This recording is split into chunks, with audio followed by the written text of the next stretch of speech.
කතානායකතුමනි ඊයේ දින මම අවස්ථාවක් ඉල්ලුවා අපේ නියෝජ්‍ය ඇමතිතුමා වටකලම ඇමතිතුමා අර කාරණාවක් සම්බන්ධයෙන් අභියෝගයක් ඉදිරිපත් කරා. ඒ අභියෝගයට පිළිතුරු දෙන්න උත්සාහ කරනකොට මට කිව්වා මේ එහෙම ඔබතුමා මට අවශ්‍ය නම් වෙලාවක් අරගෙන කරන්න කියලා. දැන් ප්‍රශ්නේ තියෙන්නේ මේ පාර්ලිමේන්තුවේ විපක්ෂ සිටින മന്ത്രിවරුන්ට හැම අවස්ථාවක් ලබා ගන්න ඉන්න වෙනවා ඊළඟ අවස්ථාව උන්ට කතා කරන්න ලැබෙන අවස්ථාවක් නිසා ඒ අවස්ථාවට අවස්ථාව ලැබෙන්නේ නැහැ. එතුමා කිව්වා මේ පළාත් පාලන ආයතන ඡන්ද විමසීම් සංශෝධන පනත 2012 අංක 22 දරන සංශෝධන පනතේ 66 ඈ වගන්තියේ 6 වන උප වගන්තිය යටතේ ඒ පළාත් පාලන මේ නගරාධිපති පත් කිරීම සම්බන්ධයෙන් එතන ඉන්න ඒ ප්‍රොසයිඩිං ඔෆිසර්ට අභිමතානුසාරයෙන් බලයක් තිබෙනවා කියලා මේක මේ විවෘත ඡන්දයක්ද එහෙමත් නැත්නම් රහස් ඡන්දයක්ද කියලා තීරණය කරන්න. හරි කනගාටුයි කියන්නේ නියෝජ්‍ය කතානායකතුමනි. ඒක සම්පූර්ණයෙන් මේ සභාව නමඟ යවලා තිබෙනවා. මම ඉංග්‍රීසියෙන් ඒක ඊයේ කියවුවා. එතුමා එක ගණන් ගත්තා නම් මම තව ඉස්සරහ සිංහලෙන් කියලා මගේ මේන් පොයින්ට් එකට එන්නම්. සභිකයන් දෙදෙනෙකු හෝ ඊට වැඩි සංඛ්‍යාවක්ගේ නම් නගරාධිපති වශයෙන් තෝරාපත් කර ගැනීම සඳහා යෝජනා කොට ස්ථීර කරන ලැබුණු අවස්ථාවක තෝරාපත් කර ගැනීමේ ක්‍රමය පැමිණී සිටින සමාජිකයන් විසින් යෝජනා සම්මතය මගින් තීරණය කරනු ලබන විවෘත හෝ රහස්‍ය ඡන්දයක් විය යුතුය. ඒ කියන්නේ පැමිණී සිටින සභිකයන්ගේ තීරණය තමයි වැදගත්. එක සභිකයෙක් නෙවෙයි. පැමිණී සිටි සමාජික සභිකයන්ගේ බහුතරයේ අභිමතය නැත්නම් ඔවුන්ගේ අදහස මත තමයි අදාළ පළාත් පාලන පිළිබඳ ඒ කොමසාරිස්තුමියට අයිතියක් තිබෙන්නේ තීරණයක් ගන්න. එතිමුට කිසිම අභිමත සලයක් නැහැ. ඒක මන් ඒ අභියෝගය මන් අද දින ඒකට පිළිතුරක් දුන්නා. So let me go from there. Order please. Order please. On behalf of the Speaker of the Parliament of Sri Lanka, I wish to welcome our veteran Indian filmmaker and film actor, Padma Shri, Padma Bhushana, Dr. Mohanlal Vishwanathan to the gallery of the Parliament of Sri Lanka, Speaker's Gallery. We too extend our wishes and welcome them. Thank you very much. Honorable Nizam Karyappa, you may continue. Yeah, thank you very much. එතකොට නියෝජ්‍ය කතානායකතුමනි, yeah.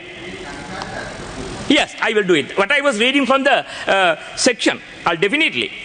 Oh, mama hansat kata karanam. No, it's the act. Act. Not the. I am talking from පළාත් පාලන. Thank you very much, Honorable Minister. පළාත් පාලන ආයතන ඡන්ද විමස පනතේ 2011 අංක 22 දරන පනතේ 66 ඈ යන්න වගන්තියේ 6 වන ඡේදය 6 වන වගන්තිය මම කියුවේ. ඉතින් ගරු නියෝජ්‍ය කතානායකතුමනි ඒක එක කාරණයක්. Technically I am still on my feet from yesterday 3:30. You will be wondering what I am talking about. If you are Honorable Deputy Speaker, I don't want to make an issue out of it. I have so much of respect and due regards to this chair, especially the Deputy Speaker. When at the time of 3:30, exactly 2 hours and 30 minutes from the proceedings commenced yesterday, I stood up. The Speaker recognized me. Deputy Speaker mentioned my name, called upon to speak. I commenced my speech.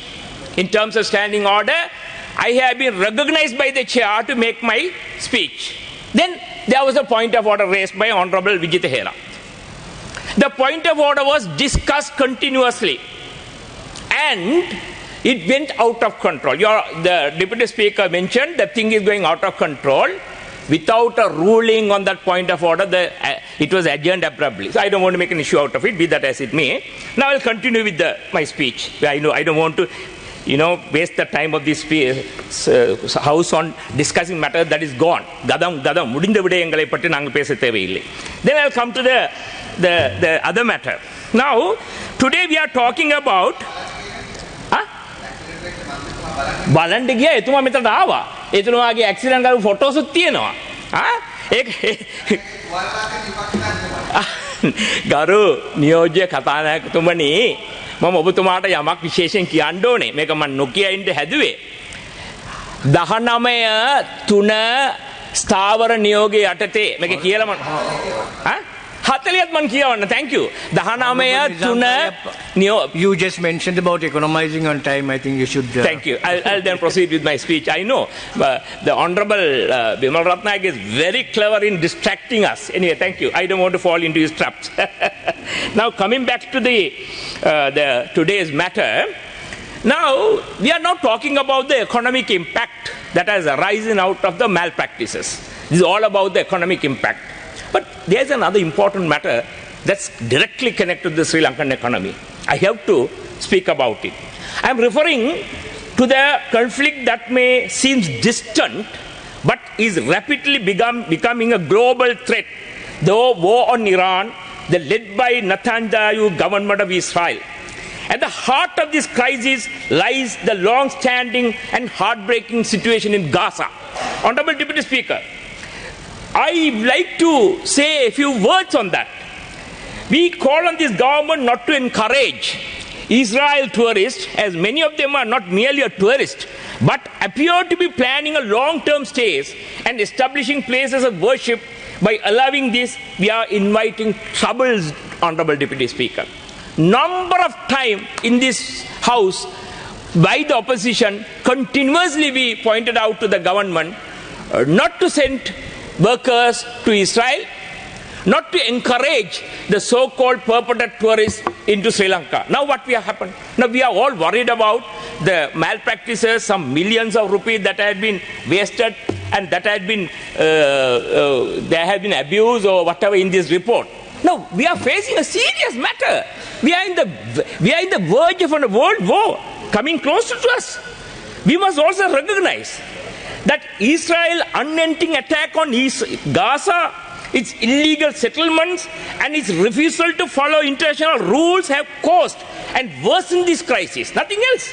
The United States is the other culprit. By giving Israel full support, politically and militarily, has allowed Israel to act without any fear or consequences. This shows a clear double standard in how international law is applied. Honorable Deputy Speaker, this imbalance in global justice is what has made Gaza an issue now concerns the entire world.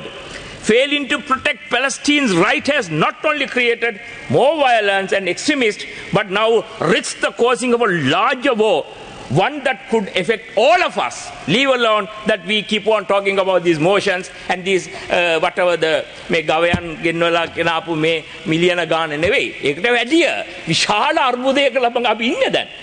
Now our foreign ministry must show leadership, which they lack. Leave alone the leadership. They are trying to use unethical, wrong, standing order, point of order to block us talking. මේ Gaza එකේ ඉන්න ජනතාවට මේ ඊශ්‍රායලත් එක්ක රණ්ඩු කරනවට වැඩිය ලොකු රණ්ඩුවක් අපිට සිද්ධ කරන්න වෙනවා ගාසා වෙනුවෙන් කතා කරන්න විරුද්ධ පක්ෂය වෙනුවෙන්. That's the predicament that we are in. Now, our foreign it must be speak for the fair two-state solution, which he never talks about. Demand an immediate ceasefire, he doesn't talk about it. Call for a full humanitarian access, he doesn't talk about it. And support the real peace talks and include all voices. No. Nothing is concerned. He's only worried that there are some migrant workers have been sent, around 20,000, and try to move it away from the war.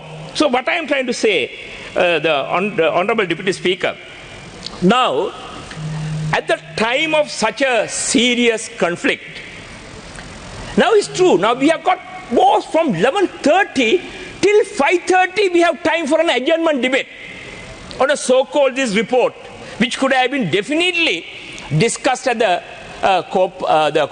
Committee on Public Enterprises. And not only that, Deputy Speaker, there is a mechanism existent available for the report to be submitted to the authorities, be that be the FCID, be that be the CID, be that be the Attorney General, for them to take legal action. I was wondering what the legislative amendment the government Honorable is seeking. Nizam Karyappa, you have 1 more minute. 1 more minute. So what is the legislative amendment they are talking? Let us talk. The more important, the eminent economical challenges that we are going to face very soon, about the fuel prices, about our tourism, and about having the Israelis here, and the fear that the war might come to Sri Lanka. How are we going to ensure and stop the war does not come to this region? Those are the matters that we will now talk about. And I was sad to say the government is fighting shy to face that debate. Government is scared to talk about it. Government is using absolutely false point of order to block us from talking. And it is so much so, and I'll finally say, the Honorable Deputy Speaker, if you look at the clips, video clips, you are not given a ruling on the standing order that was placed against me.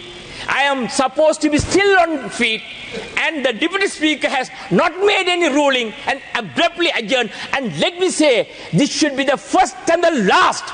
The Secretary General's table should not get involved, telling the Deputy Speaker to adjourn. That's none of their business. Thank you very much, Speaker.